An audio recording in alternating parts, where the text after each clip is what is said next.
Allez, je crois que ça tourne, mais je suis pas sûr là. Le brushing, la moustache, let's go. Tu pourrais pas reprendre le truc que tu disais sur les fibres, machin, là, j'ai rien capté. C'est-à-dire les fibres, on a des fibres de types différents en fait dans les muscles. Oui, mais de type comment? De type un peu. Ah non, non, coupe, coupe. Attends. Donc c'est quoi ce bordel de fibres en fait? Alors, on a des fibres lentes et des fibres rapides, ok? Parce que comme on l'a vu, en fonction du type d'effort et de la durée, on n'est pas dans les mêmes filières énergétiques. Et donc, ben, pour pouvoir avoir un effort constant, c'est-à-dire immédiatement ou pendant une longue durée, ce type de fibres vont intervenir. Il va y avoir des fibres fortement vascularisées et d'autres c'est moins le cas parce qu'ils ont leur propre magasin à fabriquer vite de l'énergie, Tu par serais exemple en pas en train de anaérobie. suggérer qu'il y a un rapport avec la vidéo d'avant? Exactement. Mais putain, mais il y a des mecs qui réfléchissent sur cette chaîne. Bon les Donc, gars, aujourd'hui on vous propose un truc simple. On va parler de muscles, ok, pour vraiment comprendre le concept. Arrêtez de se faire influencer par des conneries que j'entends à chaque fois que je tombe sur une vidéo dans mon feed, ça m'insupporte. Donc on parle vraiment de la base sur le muscle, ok, et de comprendre en fait comment il va réagir et comment l'hypertrophier, et bah, en fonction du type d'effort qu'on est en train de faire, parce que c'est quand même important. Voilà. Et ensuite, ben, on va parler de régime de contraction. oui, Ça ce qui va suffira? être très cohérent l'un avec l'autre finalement. Ouais, c'est ça. Oui. Ok. Donc, bah vas-y, on est parti, let's go. Ben, déjà les gars, à quoi ça sert un muscle? Ah, mais ils sont pas là, on Ils va sont pas pas vous là, ils vont répondre. pas répondre. Ouais. Ouais, je suis con. Donc un muscle, ça sert à, À muscler? on peut se contracter, se rétracter, enfin plein de trucs quoi. Mais ça sert à te faire bouger à la base. Ça sert à te faire bouger, ça sert aussi à te faire tenir debout quand ça te fait pas bouger. Oui. Donc déjà, si tu pars du principe que le muscle il a uniquement une activité rétractile, ben c'est faux puisque quand tu tiens debout, ben, la majorité de tes muscles ils sont pas en état de rétraction, ils sont en état d'isométrie. Mm. Donc ça, on reviendra dessus après, mais ça va avoir vachement un rôle parce qu'on va voir que les différents types de fibres qu'on va aborder dans la vidéo sont répartis dans le corps différemment en fonction du but anatomique des muscles. C'est ça. Il y a des muscles qui vous tiennent debout et d'autres qui vous permettent de sauter. Ouais, c'est ça. Et d'ailleurs, en plus, bon, c'est pas le sujet de la vidéo, mais aussi en fonction des organes et de là où on est, parce qu'il n'y a pas que muscle-muscle. Il y a les muscles cardiaques, oculomoteurs, Ouais. etc. Mais en fait, ils sont complètement différents. Donc là, nous, on parle vraiment des muscles striés squelettiques, pour faire la Oui, précision. on reste quand même sur du muscle, Voilà. voilà, du muscle simple, ce qu'on fait en muscu. Donc, pour résumer, dans un muscle, il va y avoir, bon, on va dire deux grands types de fibres musculaires, les fibres de type 1, les fibres de type 2, donc fibres plutôt lentes et ou rapides. Ouais. Donc, dans les fibres lentes, comme tu as dit, généralement pour bah, tenir en fait, donc maintenir la posture, on a constamment besoin qu'il soit bah, du coup actif. Sinon, Ouais. tu vois, Ouais. des problèmes. Donc voilà, pareil, quand on va faire un jogging ou un marathon, les muscles qu'on va travailler pour nous mouvoir au niveau des cuisses, ça va pas être les mêmes que lorsqu'on va faire un squat à 5 RM. Ouais. Voilà. Et ça, faut le comprendre. C'est pour ça que tu n'auras jamais des cuisses énormes en allant faire de la natation, contrairement à un mec qui fait une prog sa mère, tu vois, sur du squat et des fentes bulgares. C'est logique. C'est logique. Donc, les fibres de type 1 sont les fibres lentes, ok? Donc, c'est-à-dire qu'elles vont nous permettre, donc elles vont être activées principalement en filière aérobie, donc elles vont nous permettre de maintenir un effort sur la durée. Et les fibres de type 2, donc qui sont les fibres rapides. Donc on a les 2A et les 2B. Les 2A, ce sont les fibres intermédiaires, donc elles sont plutôt de couleur rose, donc elles sont capables en fait de faire le pont entre les deux, c'est-à-dire elles sont capables soit de se transformer en type 1, soit en type 2B, donc les fibres rapides. Voilà. Donc en fonction de la contrainte extérieure, au besoin, le muscle il est capable de transformer ces fibres intermédiaires, soit en fait de les spécialiser en fibres lentes, soit en fibres rapides. Est-ce qu'il est vraiment, il a besoin de les spécialiser ou il conserve cette polyvalence entre les deux? Elles conservent cette polyvalence En entre les deux. fonction de ce qu'on lui demande, quoi, en fait, un peu. Exactement. Et Ok, ensuite, elles vont se spécialiser. Mais ok. si foncièrement, en fait, tu fais plus du travail en anaérobie ou du power, etc., ben, tu vas avoir plus de fibres rapides, contrairement à un marathonien, qui va avoir besoin de plus de fibres lentes. Et j'ai oublié de définir les fibres de type 2B, donc, Du coup, qui ouais, sont les les fibres qu'on dernières. va hypertrophier, donc c'est la viande blanche. Donc ça, c'est Voilà. vraiment celles qui sont responsables, du coup, de l'explosivité, quoi. Bah, en fait, De tous les efforts anaérobies. voilà, et c'est celles préférentiellement qui vont vachement réagir à un effort court et Ouais. intense de type aussi musculation. Et c'est celles-là qu'on va généralement hypertrophier. Pour vous donner une image, hein, on va faire ça simple. Vous voyez un bœuf. Un bœuf, c'est de la viande rouge. Donc lui, globalement, il court moyennement vite, il est moyennement explosif, il saute moyennement haut. Par contre, il doit tenir debout en pesant une tonne. Voilà. Type Donc, 1. grosse fibre de type 1 partout. Donc lui, il a besoin que ses muscles ils soient en permanence actifs pour pas qu'il s'écroule comme une merde alors qu'il pèse une tonne. Vous voyez un poulet. Poulet, ça pèse beaucoup moins lourd. Techniquement, plutôt dans les 1 kg. Un poulet, pour qu'il puisse courir avec ses 1 kg, suffisamment vite pour que les prédateurs ne l'éclatent pas, il faut qu'il ait des fibres rapides. Et il a beaucoup moins de contraintes posturales parce que le machin, il mesure 15 cm. Donc en fait, un poulet, ça court vite dans tous les sens, machin, côte-côte, machin, normal. Le bœuf, il bouge pas. Donc c'est ça la diff. En fait, la viande blanche, la viande rouge, c'est ça, les fibres type 1 et 2. Ouais, voilà, c'est une bonne métaphore Tape des sprints. pour retenir le truc. Ouais, c'est Ouais. ça. En fonction de notre type d'effort, on voit bien qu'on va pas recruter préférentiellement certaines fibres. Ouais. Donc c'est pour ça, les personnes qu'on entend sur les réseaux qui vont dire ouais, en faisant un effort très long, je sais pas quoi et tout, en endurance de force, confère le précédent podcast, du coup, effectivement, tu vas pas trop taper dans tes 2B. Donc de dire que c'est un travail qui va être plus efficace pour faire grossir ton muscle, non, en fait, va réviser. Ok. Là, Ouais. là, en comprenant ça, on sait déjà quel type de travail va nous permettre d'avoir tel résultat. Sachant qu'en fonction du rôle anatomique des muscles en question, ils vont avoir donc une composition en fibres musculaires différente. Par exemple, les muscles pararachidiens qui vous permettent de tenir debout, ils vont être plus dans les fibres rouges. Et donc, c'est complètement stupide de se dire qu'on va être explosif sur son érecteur du rachis, quoi. Ben, c'est ça. Par exemple, les mollets, on sait très bien que dans les mollets, tu vas pas avoir 90% de fibres rapides. Non, c'est fait pour la marche, c'est fait pour tenir. Voilà, et c'est pour Ah si, ça il y a qu'à quand la même... salle de sport, on galère vraiment à les hypertrophier parce qu'il y a Hmm. plus de fibres lentes en fait. Ouais, principalement. Puis il y a beaucoup Principalement. de tissus conjonctifs pour l'effet de rebond quand on Aussi, court. c'est comme les ischios, il y a les ischio-jambiers, il y a pas mal de tissus conjonctifs et la partie musculaire, elle est moins prédominante. Bon, après, il y a des utilités à ça. Mais voilà. Donc, quand on Ok, comprend un peu l'anatomie de quoi est composé le muscle, mais en fait, on peut adapter en fait, sa réponse, c'est-à-dire adapter son entraînement pour favoriser tel résultat. donc il y a différents muscles qui ont différents rôles anatomiques. Et en fonction de leur rôle anatomique, l'évolution n'étant pas complètement stupide, ils ont tendance à répartir les fibres de manière intelligente, donc en fonction du rôle du muscle, quoi. C'est ça. Ouais. Donc il faut le prendre en compte si on veut s'entraîner efficacement, parce que faire des choses qui vont à l'encontre de la biologie va nous faire perdre du temps. Par exemple, prenons une épaule. Donc, il y a des ligaments, il y a tout un tas de choses parce que l'articulation nous permet d'aller dans tous les plans de l'espace, Mm. mais il faut quand même un minimum de stabilité. Mais si tu fais des exercices qui niquent cette stabilité, qui t'abîment justement ces ligaments et ces tendons, au fur et à mesure du temps, en fait, tu vas te blesser.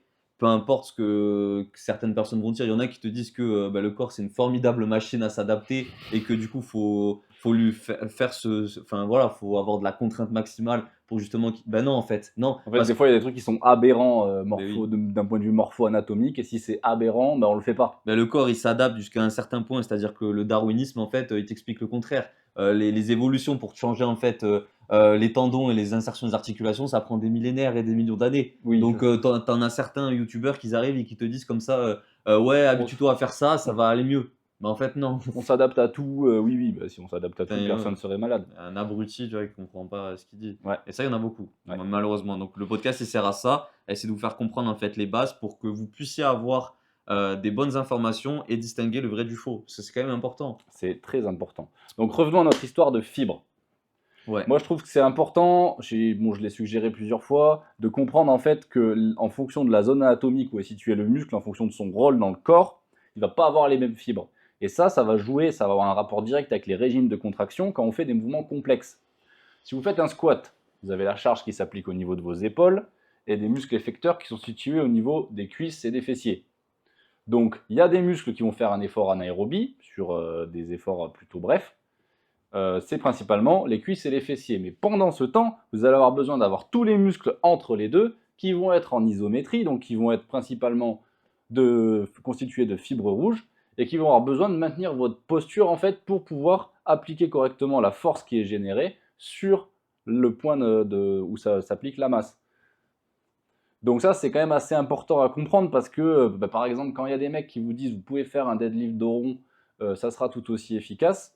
Oui, ça sera tout aussi efficace jusqu'à un certain point. C'est-à-dire que vos muscles érecteurs du rachis ne sont pas fondamentalement faits pour produire une contraction concentrique, donc pour redresser la charge. Bon, force est de constater que au fur et à mesure du temps, ça va s'adapter, mais ça sera jamais très efficient de ce point de vue-là. Ouais, clairement. Donc, est-ce qu'on ne définirait pas justement les types de régimes de contraction? Bah oui, c'est important et c'est très cohérent du coup avec cette histoire de fibre. Ouais, donc on sait qu'on a le régime concentrique, tout le monde le connaît. Classique. Ouais.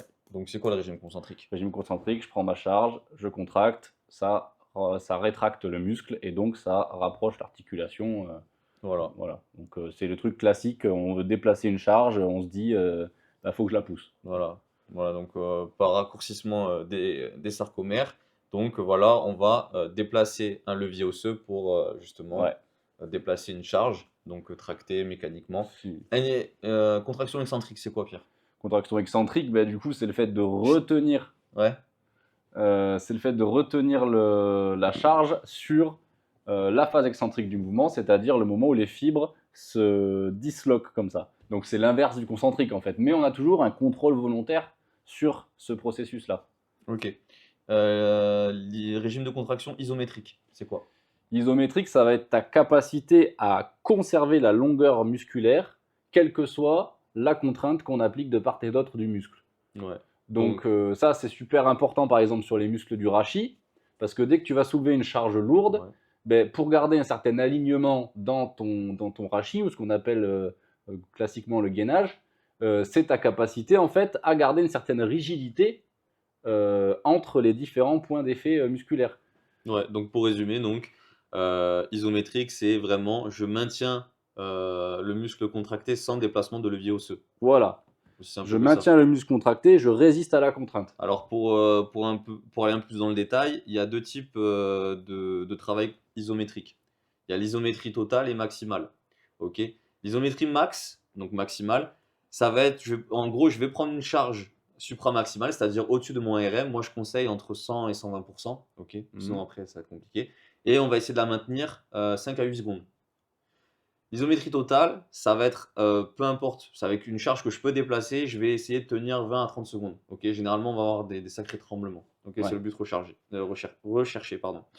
Ensuite, on a quoi d'autre? On a le statodynamique. Donc c'est des régimes qui sont...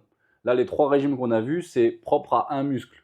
Enfin, propre à un instant T. En gros, c'est les régimes de contraction classiques. Là, maintenant, ce qu'on va voir, c'est les régimes de contraction, les régimes combinés, en fait. Ok, donc c'est des régimes combinés, ça veut dire que bon, ils s'analysent sur tout le mouvement, ils s'analysent pas sur un instant T C'est ça. ce qu'on fait. Ouais.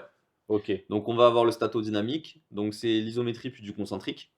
Facile. Mhm. Ok, donc on verra dans un autre podcast les intérêts de chacun d'eux sûrement. Donc, par exemple, au développé couché, je maintiens mon isométrie. Ok, et ensuite, Et d'un hop, coup, je pousse. et je pousse. Ouais. Ensuite, il y a la pliométrie, très utilisée en athlétisme, par exemple, tout ce qui va être Ouais. saut, rebond, etc., au basket. Donc, en gros, c'est toujours de l'excentrique puis du concentrique immédiatement, sans temps de repos. On utilise l'effet élastique du muscle. Et ça, on voit beaucoup de contenu sur la question qui assimile l'explosivité à de la pliométrie. Alors que en fait, ça n'a rien à voir. La pliométrie, c'est juste le fait d'alterner la phase excentrique puis la phase concentrique. Si on fait un saut, par exemple, la mécanique de l'appel du saut va appeler cette espèce de rebond, et c'est ça qui crée la pliométrie. C'est ça. Alors que juste le fait de poser les pieds au sol, de bloquer en squat et de faire un saut, ben, c'est de l'explosivité, mais c'est pas du tout de la pliométrie. Voilà, c'est deux choses différentes. Ouais. L'explosivité, c'est vraiment l'intention d'aller vite, vite. Mm. Donc, c'est à l'instant zéro, c'est l'impulsion, on va dire, neuromusculaire que je vais mettre, la volonté d'aller exploser la barre, en fait, d'aller la décoller le plus rapidement possible. Donc, c'est des notions aussi qu'on verra plus tard, parce que là, sinon, on n'a pas fini. Oui, oui. Mais c'est bien que tu aies fait cette C'est distinction, important, ouais, ouais. de pas faire de pas tout assimiler, quoi. Vraiment, ça a une définition précise, la pliométrie, et ça a des impacts précis, du coup, sur ce que ça apporte dans l'entraînement. À tous les coups, on va voir tous les deux prochains réels, un mec qui confond les deux encore. Il va donner des conseils de merde là-dessus. Ça va régaler, ça. Vous allez me voir en story encore. Péter un câble. Ah, ben, ouais. Ouais. On n'est pas rendu. Ouais. Voilà, donc là, on a quand même bien avancé. Là, on a fait le tour de tous les régimes, je crois. Ouais, Donc ouais, là, on est pas mal. ça allait assez vite. De quoi tu veux qu'on parle? Ben moi, je Qu'est-ce qu'on veux bien, approfondit là? sur les régimes, là, sans parler des qualités, machin, j'aimerais bien qu'on fasse un peu un parallèle sur le rapport avec les fibres, du coup. Ok.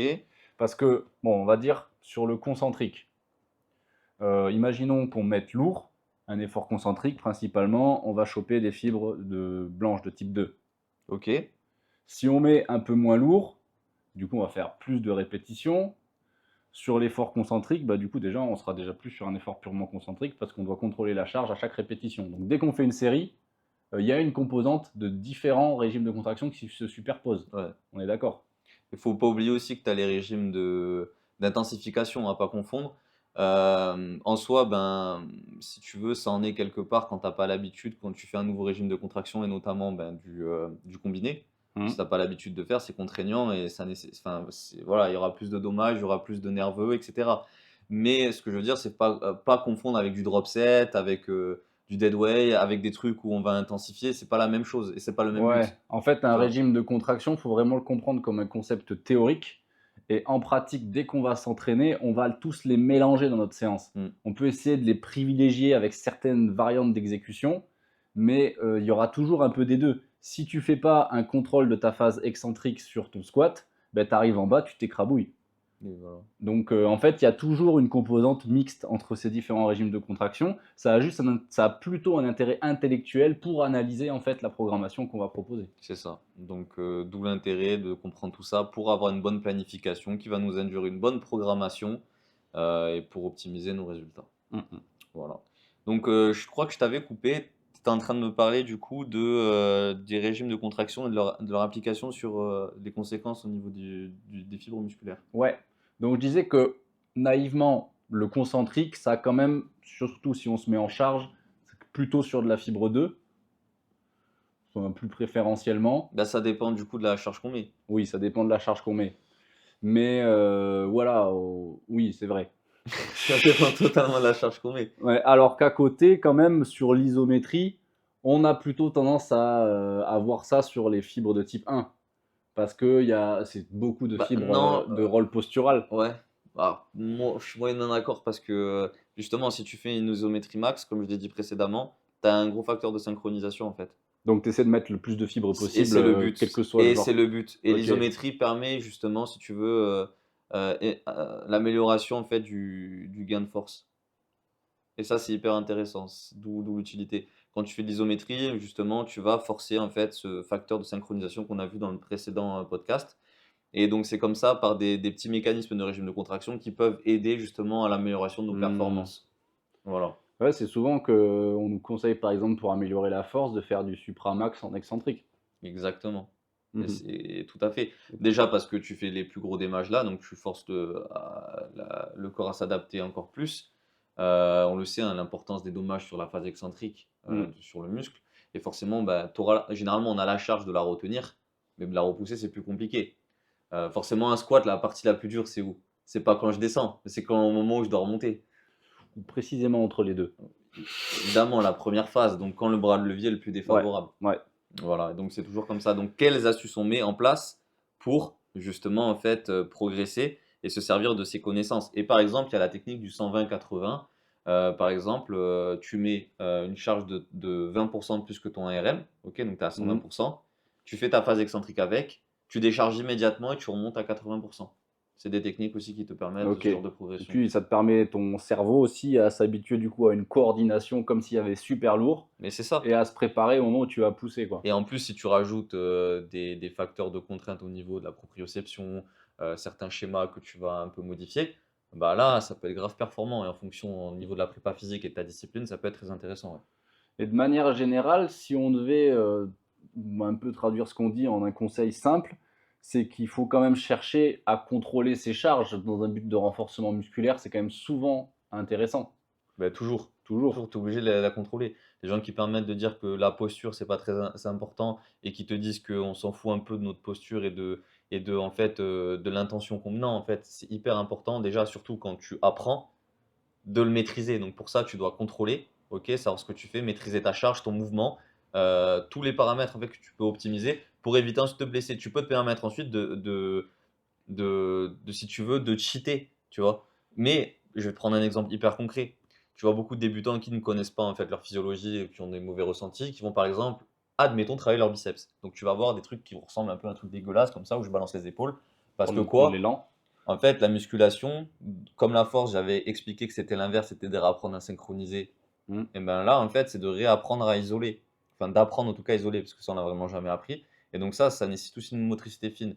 Le corps, il est économe par nature, donc il cherche tout le temps à compenser, de gaspiller le minimum d'énergie parce qu'il veut recruter le minimum de fibres. Donc on fait utiliser les épaules, on utilise un maximum de trucs. Non, le but, c'est vraiment d'isoler. Donc déjà, juste ces facteurs neuromusculaires, d'apprendre à fixer certains muscles pour isoler et de contracter certains, enfin d'autres, c'est compliqué. Donc déjà, tu as ce paramètre. Celui-là, tu dois le maîtriser. C'est la première Mm. des choses. Ensuite, bah forcément, les facteurs proprioceptifs qui rentrent en jeu. Donc comment je perçois mon corps dans l'espace, comment je le ressens, voilà, l'équilibre, etc. Et ensuite, une fois que tu te maîtrises, tu peux te permettre de tricher, de balancer pour gagner quelques reps en plus pour intensifier. Oui. Mais si tu en as qui donnent des mauvais conseils et tu es débutant, tu n'as pas ces bases-là et tu commences déjà à tricher, tu n'auras aucun résultat, tu n'optimises rien et tu favorises ton risque de blessure. Tu favorises en fait, si tu veux, les mauvais paramètres neuromusculaires. Donc tu vas avoir certains muscles qui vont être engagés alors qu'ils ne devraient pas l'être. Et tu te retrouves avec des trucs un peu dégueulasses, avec des résultats dégueulasses, avec des personnes qui ne comprennent rien Mm. et qui ne savent pas pourquoi ils n'atteignent pas leurs résultats et du coup qui abandonnent aussi parfois. Ça, c'est compliqué. Donc, Et de mon expérience en salle de sport, j'ai l'impression qu'on surestime l'adaptation purement musculaire à ce qu'on lui inflige au niveau de l'entraînement et on sous-estime beaucoup l'adaptation neuromusculaire à l'entraînement, alors que chez un débutant, c'est vraiment ce qui est prédominant. ben, totalement. Donc, en fait, c'est l'adaptation neuromusculaire, mais surtout neuromusculaire par rapport à quoi? Par rapport à, en fait, protéger mon articulation. Mais je pense que ça, on va en parler dans un prochain petit podcast. Là, tout ce qui est coordination intermusculaire, positionnement, posture, etc., ça peut faire un sujet intéressant. Ça peut être intéressant, ouais. Et ce qui serait important de parler aussi, c'est des réflexes, des choses qu'on ne contrôle pas, Ça va qui bien peuvent induire ensemble. ouais, Ouais. des bonnes blessures et des choses sur lesquelles on ne peut pas jouer parce que sinon tu te blesses, même si tu en as d'autres qui te conseillent l'inverse. Ça, voilà, c'est des choses, des mécanismes de survie. C'est parce Mhm. qu'on a cette physiologie, on a ces mécanismes qui sont en place. Et donc, on va éviter de jouer avec le feu et plutôt d'apprendre à s'en servir plutôt que de faire un peu la roulette russe, quoi. Ouais. Mais je pense que pour celui-là, on va s'arrêter là, Mm. mais on a des bonnes pistes pour la suite. Ouais. Voilà, donc j'espère que ça t'a plu. Voilà, donc on a essayé de t'apporter encore un peu des bonnes informations sur les bases. N'hésite pas vraiment à partager la vidéo à ceux qui en ont besoin. Mais nous, un pouce, je sais qu'au final, il y en a quand même quelques-uns qui regardent la vidéo jusqu'au bout. Ça nous donne de la force, c'est cool, donc ça montre qu'il y a un intérêt. Mais voilà, enregistre aussi, mets la petite cloche et essaie de nous donner vraiment un maximum de force. On essaie de te donner du contenu intéressant. Et voilà, j'espère que ça t'aidera en tout cas pour la suite. À la prochaine! Allez, ciao!